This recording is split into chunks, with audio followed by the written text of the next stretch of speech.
उन्होंने कहा 21 घंटे से लाइट नहीं आ रही, 21 घंटे से लाइट नहीं आ रही, व्यापार बर्बाद हो रहा है, बच्चे रो रहे हैं, हमको गर्मी में बिजली दे दो। मंत्री जी ने कहा जय श्री राम। क्या भगवान श्री राम ने आपको कहा है कि आप नाकारे और निकम्मे हो जाइए और जनता को अंधेरे में रखिए, बिजली ना दीजिए? यह क्या भगवान श्री राम ने आपको कहा है? अरे 1 रुपए में तो एक आम नहीं मिलता। आपने 1 रुपए में अडानी को 1050 एकड़ जमीन और 10 लाख आम और लीची के पेड़ दे दिए। यह मातृभूमि की वंदना है। आप किसी को भी देशभक्ति का प्रमाण पत्र बांटने का काम मत कीजिए। अरे मैंने साइकिल चोर सुना था, लॉकेट चोर सुना था, स्कूटर चोर सुना था, मैंने सुना था तमाम तरह के चोर होते हैं। आप लोग तो वोट चोर निकल गए हिंदुस्तान के अंदर। वोट चोर उत्तर प्रदेश में 3 करोड़ वोट की चोरी करने जा रहे हैं। कल की मीटिंग में पता चला 17.5% वोट उत्तर प्रदेश में काटे जाएंगे। संजय सिंह जी।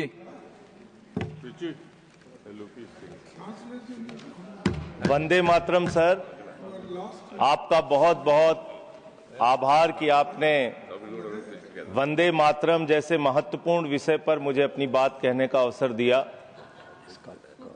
मान्यवर,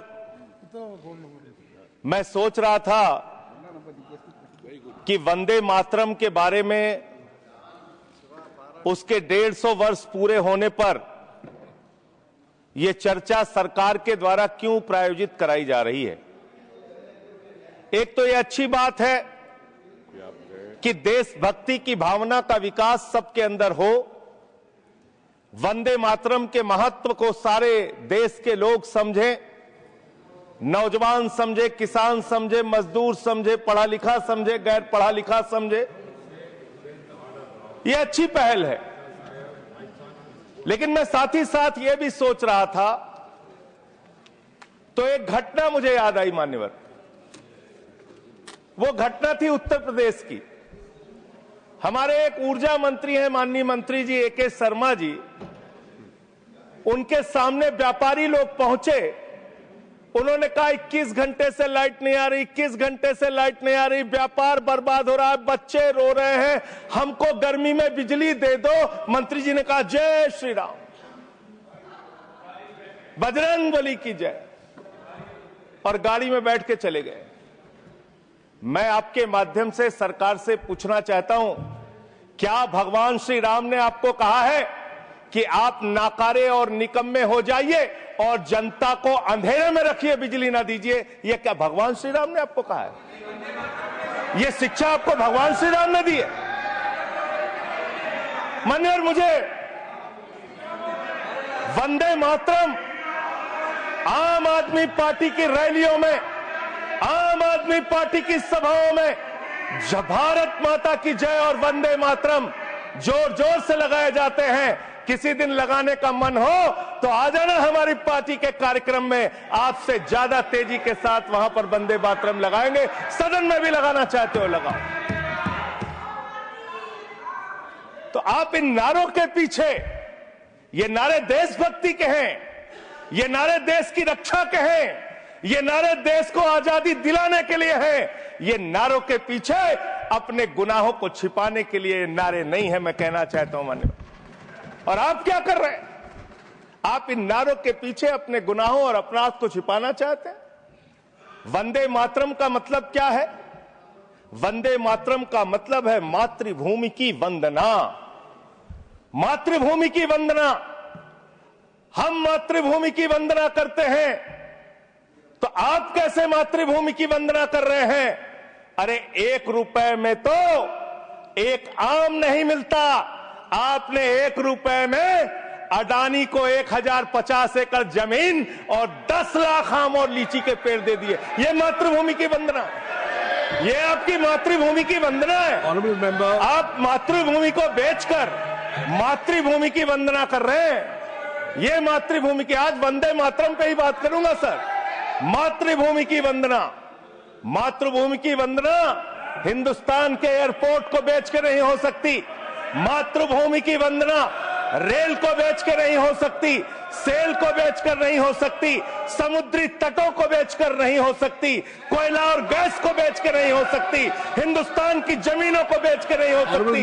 तुम लोग मातृभूमि को बेचने वाले लोग हो, तुम मातृभूमि की वंदना करने वाले लोग नहीं हो। मान्यवर वंदे मातरम पे ही सुनिए, आज वंदे मातरम के अलावा कुछ बोलूंगा ही नहीं। मातृभूमि की वंदना, इस मातृभूमि की वंदना में जब यहां पे लीडर ऑफ द अपोजिशन बोल रहे थे, मान्यवर honourable I am not yielding sir, I am not yielding sir, sir I am not yielding sir, I am not yielding sir. जब लीडर ऑफ अपोजिशन बोल रहे थे, ऑथेंटिकेट इट प्लीज देन, जब leader, sir I am not yielding, sir I am not yielding. जब यहां पे leader of opposition बोल रहे थे, नो पॉइंट ऑफ ऑर्डर, खड़गे साहब, उनके मुंह से नो पॉइंट ऑफ ऑर्डर, दलित शब्द निकल गया, दलित शब्द निकल गया। पूरी की पूरी भारतीय जनता पार्टी हाउस में खड़े होकर विरोध करने लगी। दलितों से इतना चिढ़ है आपको? क्या दलित भारत माता के बच्चे नहीं? क्या पिछड़े भारत माता के बच्चे नहीं? क्या आदिवासी भारत माता के बच्चे नहीं? अगर दलितों, पिछड़ों, आदिवासियों की बात होगी तो आप विरोध करोगे? आप विरोध करोगे? You are not on the topic. LOH. Just hold a minute. LOH. Sir दो बातें हैं। Please. LOH is on its legs. LOH is on its legs. Sir दो बातें हैं। एक तो हम चाहते हैं कि डिबेट, हेल्दी डिबेट हो, तर्कों के साथ हो। अभी इन्होंने आरोप लगा दिया कि दलितों पर बीजेपी वाले एकदम हल्ला करने लगे। ऑन रिकॉर्ड है, मैंने कहा है दलित के विषय में कि ये हमारे पूज्य हैं, हमारे भाई हैं, ये ऑन रिकॉर्ड है। इस तरीके के स्वीपिंग स्टेटमेंट्स न दें और इस हाउस के माध्यम से देश को गुमराह न करें, नंबर 1। नंबर 2, आपने कहा ये बेच दिया, ये बेच दिया, ये बेच दिया। आई से please authenticate on the floor of the house whatever you have charge. देखिए आज सर बहुत अच्छी बात गृह मंत्री जी भी कह के गए और लीडर ऑफ द हाउस भी कह रहे हैं कि जो कुछ भी मैं बोलूं उसको ऑथेंटिकेट करूं। और मैं आपसे अनुरोध कर रहा हूं सर कि अगर मैं ऑथेंटिकेट ना करूं तो मेरे खिलाफ कार्रवाई की जाए। एक एक चीज मैं ऑथेंटिकेट करूंगा। अगर मैं कोई बात कह रहा हूं तो उसको ऑथेंटिकेट करूंगा। दूसरी बात, शहीद खुदीराम बोस की बात हुई सर, कल उस सदन में चर्चा हुई। हिंदुस्तान के सबसे युवा क्रांतिकारी जिन्होंने फांसी के फंदे को चूमा, वंदे मातरम का नारा लगाया, शहीद खुदीराम बोस, शहीद रोशन सिंह, शहीद राजेंद्र लहड़ी, शहीद अशफाक उल्ला, शहीद राम प्रसाद बिस्मिल, शहीद प्रफुल्ल चाकी, हिंदुस्तान के तमाम क्रांतिकारियों ने जब फांसी के फंदे को चूमा, शहीद आजम भगत सिंह, शहीद सुखदेव, शहीद राजगुरु, सबने वंदे मातरम का नारा लगाया, सबने वंदे मातरम का नारा लगाया। और शहीद खुदीराम बोस को अब आप याद कर रहे होंगे, मैं पिछले 31 साल से 3 दिसंबर को शहीद खुदीराम बोस की जयंती का आयोजन करता हूं। मेरी संस्था का नाम शहीद चंद्रशेखर आजाद के नाम पे है। शहीद खुदीराम बोस हिंदुस्तान के वो क्रांतिकारी थे, जब उनको फांसी के फंदे पे चढ़ाया गया और उनका जब अंतिम संस्कार हुआ तो जो राख उनके अंतिम संस्कार से निकली मान्यवर, उसको बंगाल की मां तावीज बना के अपने बच्चों को पहनाती थी कि ऐसे ही बनना हिंदुस्तान के लिए क्रांतिकारी। यह इतिहास, यह हिंदुस्तान का इतिहास। लेकिन मैं आपके माध्यम से इस सरकार से पूछना चाहता हूं, आपके पुरखे इस वक्त क्या कर रहे थे जब शहीद आजम भगत सिंह वंदे मातरम लगा रहे थे, शहीद सुखदेव वंदे मातरम लगा रहे थे, शहीद राजगुरु वंदे मातरम का नारा लगा रहे थे, शहीद खुदीराम बोस वंदे मातरम का नारा लगा रहे थे? उस वक्त आप क्या कर रहे थे? क्या कर रहे थे आप? वंदे मातरम का नारा लगाकर लोग जेल गए, लाठियां पड़ी उनको। मैं आपके माध्यम से इस सरकार से पूछना चाहता हूं, आरएसएस के 4 लोगों का नाम बताओ जो वंदे मातरम नारा लगा के जेल गए, उनका नाम बताओ आप। 4 लोगों का नाम बताओ आप, अपने 4 पुरखों का नाम आप बताओ। आप नहीं बता सकते क्योंकि आजादी के आंदोलन में आपका कोई इतिहास नहीं, आजादी के आंदोलन में आपका कोई इतिहास नहीं, यही आपकी कुंठा है।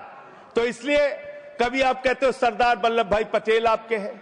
अरे भैया, सरदार वल्लभ भाई पटेल ने आरएसएस के ऊपर बैन लगाया था, यह रिकॉर्डेड हिस्ट्री है। और जब 18 महीने जेल में रखा गया आरएसएस के लोगों को राष्ट्रपिता महात्मा गांधी की हत्या के अपराध में, जब उनको छोड़ा गया, बैन हटाया गया, तो उसमें शर्त लगाई कि आप राष्ट्रीय ध्वज को मानेंगे, यानी कि आप तिरंगे झंडे को भी नहीं मानते थे। आपने 52 साल तक हिंदुस्तान का तिरंगा झंडा आरएसएस के मुख्यालय पे नहीं फहराया सर, नहीं फहराया। और 3 लोगों ने आरएसएस के मुख्यालय पर जब ये झंडा फहराया, उन तीनों के नाम मैं पढ़ रहा हूं, विजय, उन्मत, दिलीप, इन तीनों लोगों के खिलाफ आरएसएस ने एफआईआर दर्ज कराई। किस अपराध में? कि हमारे दफ्तर में तिरंगा क्यों फहरा दिया। और कितने साल तक मुकदमा लड़े? 13 साल तक मुकदमा लड़े। यह है आपकी असलियत। आप तिरंगे का विरोध करते हैं, भारत के राष्ट्रीय ध्वज का विरोध करते हैं। जो लोग तिरंगे और राष्ट्रीय ध्वज का विरोध कर सकते हैं, वो भारत माता के सच्चे सपूत नहीं है, वो नहीं है हमारे निगाह में। और मैं आपको बताता हूं सर, ये है 28 दिसंबर 1949 का ऑर्गेनाइजर पत्र। इसको भी रखूंगा क्योंकि आज गृह मंत्री जी और लीडर ऑफ द हाउस दोनों कह के गए, रिकॉर्ड पे सारी चीजें आनी चाहिए, इसको रिकॉर्ड पे रखना चाहिए। इतिहास देश को पता चलना चाहिए, किन लोगों ने देश के साथ गद्दारी की, किन लोगों ने तिरंगे का विरोध किया, किन लोगों ने राष्ट्रगान का विरोध किया। आपको ये पढ़ के सुनाना चाहता हूं। ये ऑर्गेनाइजर है, क्या लिख रहा है? What is the moral sanction behind government's choice of Jan Gana Man, except that it can be made an item of entertainment? आप राष्ट्रगान का विरोध कर रहे हैं, आप भारत के राष्ट्रगान का विरोध कर रहे हैं। आपके मुख्य पत्र में भारत के राष्ट्रगान का विरोध लिखा गया है। इसके लिए भारत के प्रधानमंत्री को और पूरी की पूरी भारतीय जनता पार्टी को, जो अपने आप को आरएसएस को अपना आदर्श मानती है, पूरे देश से माफी मांगनी चाहिए। ये रिकॉर्ड पे लाऊंगा सर, इसको रख लीजिएगा, ये रिकॉर्ड पे रखा जाए। मान्यवर, फिर से बोल दे रहा हूं, 28 दिसंबर 1949 ऑर्गेनाइजर अखबार, जो आरएसएस का मुख्य पत्र है, और इस आरएसएस के मुख्य पत्र में फिर से लिख दे रहा हूं, फिर से पढ़ दे रहा हूं क्या लिखा हुआ है। What is the moral sanction behind government's choice of Jan Gana Man? Unnecessary, it will get provoked. It can Continue, be please. made an Please item continue. of entertainment. Please continue. ये लिखा हुआ। Sanjay ji, unnecessarily provoke. Continue. Continue. अच्छा। Sir, मैं आपसे ये कहना चाहता हूं कि आपने तिरंगे का विरोध किया, राष्ट्रगान का विरोध किया, वंदे मातरम आपने लगाया नहीं कभी। कोई आपका व्यक्ति देश की आजादी के आंदोलन में जेल नहीं गया। कभी आपने कोई देश के लिए, हमारे यहां अवधि में कहावत है, नाखून कटाए के शहीद ना बना भैया। तू तो नाखूनों नहीं कटाया भैया, बिना नाखून कटाए शहीद बना चाहता है, बिना नाखून कटाए शहीद। ऐसे काम नहीं चलेगा सर। जिन्ना का भी जिक्र कल दूसरे सदन में हुआ, प्रधानमंत्री जी ने जिक्र किया। जिन्ना के साथ आपके कितने गहरे और मधुर संबंध थे, क्या इस देश के लोगों को पता है? नहीं पता, मैं बताता हूं। श्यामा प्रसाद मुखर्जी जी फजलुल हक की गवर्नमेंट में फाइनेंस मिनिस्टर थे, और फाइनेंस मिनिस्टर रहते हुए उन्होंने अंग्रेज गवर्नर को चिट्ठी लिखी थी। Shyama Prasad followed this and told Governor Herbert, the administration of the Bengal province should be carried on in such a manner that in spite of the best efforts of the Congress, this Quit India movement will fail. ये चिट्ठी लिखी है। आपने भारत छोड़ो आंदोलन के खिलाफ आपके नेता, जनसंघ के पहले राष्ट्रीय अध्यक्ष और तत्कालीन गवर्नमेंट में जो वित्त मंत्री थे, उन्होंने चिट्ठी लिखी अंग्रेज गवर्नर को और कहा कि भारत छोड़ो आंदोलन, जो हिंदुस्तान के क्रांतिकारियों का आंदोलन था, जो देश की आजादी का आंदोलन था, वो आंदोलन कुचल देना चाहिए, खत्म कर देना चाहिए। ये है रिकॉर्डेड हिस्ट्री आपकी। ये आपको, आपके बारे में पूरे देश को पता रहना चाहिए। अब जिन्ना, हाँ, इसको भी सभा के पटल पे रखूंगा। जिन्ना और आपके रिश्ते क्या थे? कितने मधुर रिश्ते थे। एक राज्य में सरकार नहीं बनाई मान्यवर इन्होंने। नॉर्थ वेस्ट फ्रंटियर, सिंध प्रांत और फजलुल हक की गवर्नमेंट। फजलुल हक वो शख्स है जो पाकिस्तान बनने के बाद वहां की सरकार का गृह मंत्री बना। आपके रिश्ते उन लोगों के साथ थे, यह देश को पता होना चाहिए। इसलिए आप किसी को भी देशभक्ति का प्रमाण पत्र बांटने का काम मत कीजिए। आप वंदे मातरम लगाने का काम कर रहे हैं और देश की सुरक्षा के साथ खिलवाड़ कर रहे हैं। आप भारत की सेना को 4 साल के अग्निवीर पे लेके आ गए, जो हिंदुस्तान की सीमा की सुरक्षा करने वाले हैं, जो वंदे मातरम का नारा लगाते हैं हमारे जवान, हमारे सैनिक, जो -50 डिग्री टेम्परेचर में सियाचिन में और +50 डिग्री टेम्परेचर में जैसलमेर में भारत की सीमाओं की रक्षा करते हैं, इस मातृभूमि की रक्षा करते हैं। उनके पीठ में छुरा मारने का काम आपने किया, उनकी नौकरी 4 साल की कर दी अग्निवीर की। आपको मातृभूमि से प्यार है, आप देशभक्ति की बात करेंगे, आप देशभक्ति की बात कर रहे हैं। अरे मैंने साइकिल चोर सुना था, लॉकेट चोर सुना था, स्कूटर चोर सुना था, मैंने सुना था तमाम तरह के चोर होते हैं। आप लोग तो वोट चोर निकल गए हिंदुस्तान के अंदर। वोट चोर, 3 करोड़ वोट उत्तर प्रदेश में 3 करोड़ वोट की चोरी करने जा रहे हैं। कल की मीटिंग में पता चला 17.5% वोट उत्तर प्रदेश में काटे जाएंगे। आप ये कर रहे हैं, ऐसे लोकतंत्र को मजबूत करेंगे? ऐसे आप मातृभूमि की सेवा करेंगे? ऐसे आप मातृभूमि की वंदना करेंगे? मान्यवर, मैं आप लोगों से सिर्फ इतना कहना चाहता हूं मान्यवर आपके माध्यम से कि हमने फिल्मों में सीन देखी है, डाकू लोग आते हैं जय भवानी जय भवानी जय भवानी कह के, और वो गांव का गांव लूट के चले जाते हैं। जय भवानी कह के गांव का गांव लूट के चले जाते हैं। हम इस देश के अंदर किसी भी सरकार को वंदे मातरम और भारत माता की जय लगाकर देश को लूटने की इजाजत नहीं देंगे। वंदे मातरम लगाएंगे, भारत माता की जय लगाएंगे, जय हिंद भी कहेंगे, राष्ट्रगान भी कहेंगे, वंदे मातरम भी गाएंगे, लेकिन देश के साथ गद्दारी और धोखेबाजी नहीं करने देंगे। आपको नहीं करने देंगे। ये देशभक्ति के नारे हैं, ये देशभक्ति के नारे हैं। आप बेरोजगारी पे बात नहीं करना चाहते, महंगाई पे बात नहीं करना चाहते, दलितों का मंदिर में प्रवेश वर्जित है, कहीं उनको रोका जा रहा है, उस पे बात नहीं करना चाहते, पिछड़ों का शोषण हो रहा है, उस पे बात नहीं करना चाहते। आपने मातृभूमि की सेवा यह की है कि आज हिंदुस्तान के ऊपर 200 लाख करोड़ रुपए का कर्जा है, 200 लाख करोड़ रुपए का कर्जा। आपने हिंदुस्तान को आज इस स्तर पे पहुंचाने का काम किया है। और दूसरी बात मैं पूछना चाहता हूं आपके माध्यम से मान्यवर, इस देश में मजदूर भी हैं, किसान भी हैं, आदिवासी भी हैं, दलित भी हैं, पिछड़े भी हैं, सवर्ण भी हैं, सब में अनपढ़ है, सब में भारी संख्या है जो पढ़े लिखे नहीं है, जिनको संस्कृत का ज्ञान नहीं है, जो नहीं पढ़ सकते वंदे मातरम। तो आप उनको कह रहे हैं कि वो देशभक्त नहीं है। मैं आपके माध्यम से कहना चाहता हूं, वो देश को लूटने वाले अडानी जैसे पूंजीपतियों से ज्यादा बड़े देशभक्त हैं, जो अपने बच्चों के लिए श्रम करते हैं, मजदूरी करते हैं, कुली का काम करते हैं और अपने बच्चों का पेट भी पालते हैं, देश की भी सेवा करते हैं। वो आपसे ज्यादा देशभक्त हैं। उनकी देशभक्ति को आप इससे चेक करने का काम मत कीजिए, उससे परीक्षा करने का काम मत कीजिए। मान्यवर, मैं अंत में एक और बयान आया, उसका जिक्र करके अपनी बात को खत्म करूंगा। अभी SIR की प्रक्रिया के तहत उत्तर प्रदेश के मुख्यमंत्री ने कहा कि डिटेंशन सेंटर बनाए जाएंगे। 80 लाख लोगों के वोट आपने बिहार में काट दिए, वहां कितने घुसपैठिए मिले आपको? अरे भाई, ये भी मातृभूमि की बात हो रही है। आप लोग चाहते हैं बांग्लादेशी यहां पे आ जाएं, मातृभूमि को सुरक्षा को खतरा हो जाए? आपको तो चिंता वही है ना, वही तो बात कर रहा हूं। कितने बांग्लादेशी घुसपैठिया मिले? कितने बांग्लादेशी घुसपैठिया मिले? कितने बांग्लादेशी घुसपैठिया मिले? मात्र 315, जिसमें नेपाल के बाकी लोग सिर्फ 78 मुसलमान मिले। वहां 80 लाख लोगों के आपने वोट काट दिए।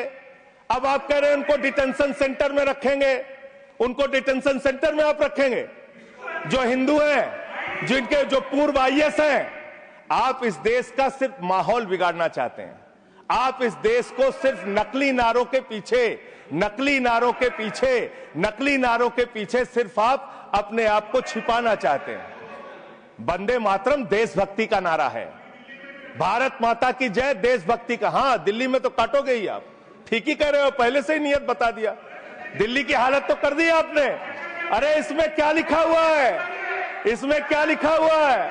सुजलाम सुफलाम, सुजलाम सुफलाम, शुद्ध जल शुद्ध फल और मधुर वाणी।